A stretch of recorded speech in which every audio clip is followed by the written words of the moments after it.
प्रधानमंत्री नरेंद्र मोदी के मंत्रिमंडल विस्तार में आगरा से बीजेपी सांसद प्रोफेसर एसपी सिंह बघेल का भी नाम शामिल किया गया है। उन्हें राज्य मंत्री की शपथ दिलाई गई है।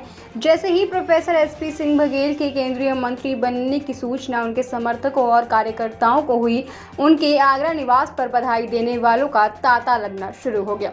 उनके साथ ही कंधों से कंधा मिलाकर हर वक्त चलने वाली उनकी पत्नी मधु बघेल ने घर पर रहकर ही पूरा शपथ ग्रहण समारोह देखा।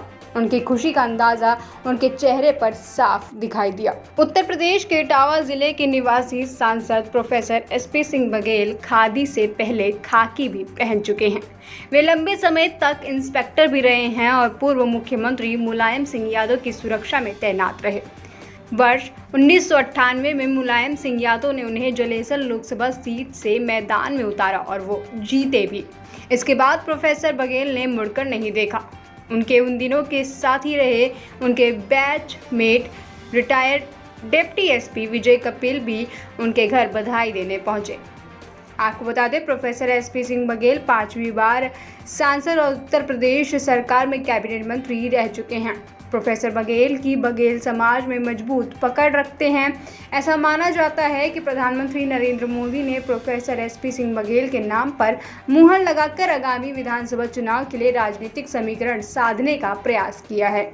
माननीय प्रधानमंत्री जी का, शीर्ष नेतृत्व का, भाजपा के राष्ट्रीय अध्यक्ष जी का और पूरे संगठन का मैं आभार प्रकट करना चाहूँगा, जिस अपेक्षा, उम्मीद और आकांक्षाओं को लेकर के आगरा को ये जिम्मेदारी दी गई है। पूरी मेहनत, ईमानदारी, कर्मठता के साथ उसको पूरा करने का प्रयास करेंगे। जहाँ तक आगरा के विकास का संबंध है, यद्यपि पूरी लोकसभा में 5 विधानसभाएँ, हर विधानसभा का अलग मिजाज है, हर विधानसभा की अपनी अलग समस्या है।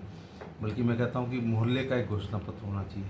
जहाँ सड़क नहीं है वो सड़क मांगते हैं, जहाँ स्कूल नहीं है वहाँ स्कूल चाहिए, जहाँ बिजली नहीं है वहाँ बिजली, जहाँ पानी नहीं है वहाँ पानी, जहाँ नाली नहीं है वहाँ नाली, जहाँ खरंजा नहीं है वहाँ खरंजा, जो पार्क जी का जीर्णोद्धार।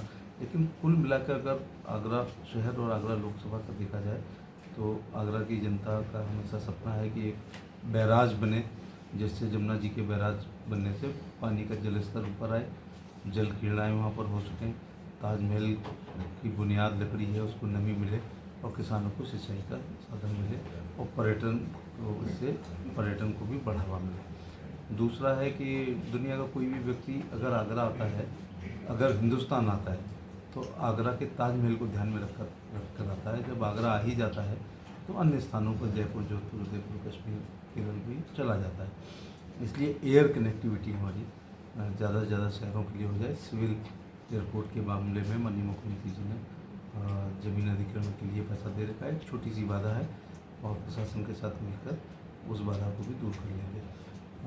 अभी बेंगलोर की फ़्लाइट चल रही है। लॉकडाउन का समय रहा और थोड़ा संक्रमण काल, इसके बावजूद भी बेंगलोर की फ़्लाइट पूरी तरह सफल रही। माननीय मंत्री जी से आज ही बात हुई थी तो उनका ये कहना है कि अगले माह आगरा दिल्ली, आगरा भोपाल, आगरा अहमदाबाद, आगरा गोवा की फ़्लाइट चलेंगी और उम्मीद करते हैं कि सब कुछ नॉर्मल होने के बाद जब पर्यटन की दृष्टि से लोग निकलेंगे तो ये आगरा को लाभ मिलेगा। और क्योंकि आगरा किला वाहिद शहर है जिसकी बहुत सारी इकनॉमी पर्यटन से ही जुड़ी हुई है और दोनों कोरोना की दोनों लहरों में सबसे ज़्यादा कोई इंडस्ट्रीज़ अगर सफ़र की है तो वो टूरिज़्म इंडस्ट्रीज़ की है, क्योंकि लोगों का निकलना घर से वो वर्जित था। इसी प्रकार से आगरा में एक इंटरनेशनल स्टेडियम की मांग हो हमेशा करते रहे हैं, तो वो भी आगरा विश्वविद्यालय जो बहुत पुराना है, जिसका 95वां वर्षगांठ अभी हम लोगों ने 10 दिन पहले मनाई है, उसको अगर केंद्रीय विद्यालय का दर्जा मिल जाए तो एक एजुकेशन का बहुत बड़ा लाभ मिलेगा। इसी प्रकार से आगरा कॉलेज जो 1823 का है, उत्तर भारत का सबसे पुराना कॉलेज है, वो भी डीम्ड विश्वविद्यालय की सभी पात्रता रखता है। हमारा RBS कॉलेज एग्रीकल्चर के मामले में पुराने अधिकारी जहाँ भी मिलते हैं वो RBS के पढ़े हुए मिलते हैं, तो उसमें भी उसका अपग्रेडेशन हो जाए, जिससे एक अच्छे कृषि विश्वविद्यालय का उसको भी दर्जा मिल सके। यही सब चीज़ें हैं जो आगरा के लिए है। और थीम पार्क है, IT का हब बन जाए, गारमेंट्स का हब बन जाए, क्योंकि माननीय सुप्रीम कोर्ट की, NGT की और ताज म्यूजियम की बहुत सी बाध्यताएँ हैं यद्यपि अदालत में बाध्यताएं दूर हो रही हैं, भारत सरकार की अच्छी पहल पर और अच्छे पैरवी पर बहुत सी चीज़ें सामान्य हो रही हैं और मैं यही उम्मीद करता हूं कि केंद्र सरकार और राज्य सरकार मिल करके आगरा के सर्वांगीण विकास के लिए हम लोग काम करेंगे।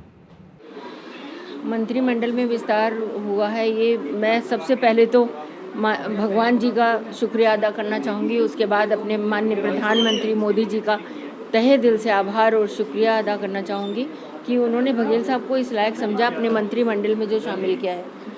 और मैं बघेल साहब की तरफ से मैं ये जनता को और माननीय मोदी जी को ये पूरा भरोसा और विश्वास दिलाना चाहती हूँ कि उन्होंने एक सही व्यक्ति को चुना है और वो अपने जिस लगन और मेहनत से राजनीति में रहते हैं, मुझे लगता है कि वो अपने कार्यभार को पूरी अच्छे से संभालेंगे।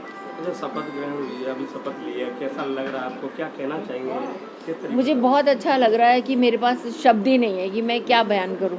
बहुत अच्छा लग रहा है कि खुशी का माहौल है। एक जब ओहदा बढ़ता है हर इंसान को खुशी होती है और भगवान के लिए करोड़ों बार थैंक्स निकल रहा है, धन्यवाद निकल रहा है कि उसने आज हमें इस लायक समझा कि जनता की और ज़्यादा सेवा कर सके और ज़्यादा आगरा का विकास कर सके।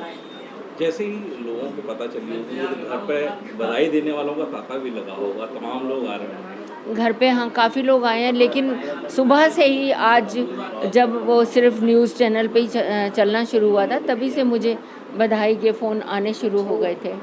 तो बधाइयों का तांता तो अब कल ज़्यादा लगेगा, मुझे लगता है अब आने शुरू हो जाएंगे सब। यही कारण है कि मैं दिल्ली नहीं गई।